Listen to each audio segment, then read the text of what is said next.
Mariing binatikos ni Kidapawan City Mayor Attorney Jose Paulo Evangelista ang umiiral na VIP culture kasunod na maulat ng lantarang paglabag sa batas trapiko ng ilang big bike riders sa ginanap na Boss Ironman 2026. Sa kanyang mensahe sa convocation, hayagang tinuligsa ng alkalde ang tinatawag niyang VIP culture na anyay ugat ng kawalan ng disiplina at banta sa kaligtasan ng publiko.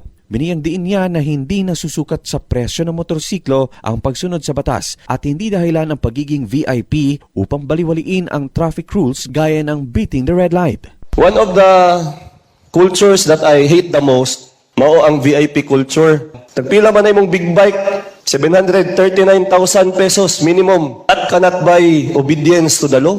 Kaugnay nito, formal na inatasan ng alkalde ang Land Transportation Office o LTO at Highway Patrol Group o HPG na magsagawa ng post-event investigation at patawan ng kaukulang parusa ang mga rider na nahuling nag-beating the red light at lumabag sa speed limit. Tiniyak ng city government na handa nitong isumite ang mga CCTV footage bilang ebidensya upang masuportahan ang pag-i-issue ng citation tickets at pagsasampa ng kaso. Hinamon din ng alkalde ang nasabing mga ahensya na ipatupad ang batas without fear or favor upang patunayan na walang kinikilingan ang hustisya. Mao man ka ng mandato na to mag-implement.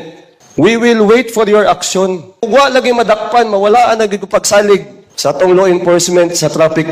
Dahil sa perwisyong idinulot ng insidente, nanindigan si Mayor Evangelista na otomatiko nang itatanggi ng kanyang opisina ang anumang application para sa permit o koordinasyon ng mga katulad na events sa hinaharap. Kung sa may inyong gi-implement sa mga mag-uuma, kung sa inyong gi-implement sa mga vendor nga naningkamot, kung unsang balaod ang inyong gi-implement sa mga estudyante, ingon ana pod unta mo ka-istrikto dito sa mga kwartahan, dito sa mga naay posisyon sa gobyerno. Let us get rid of VIP culture. Luigi Alan Totor, NDBC, Bida Balita.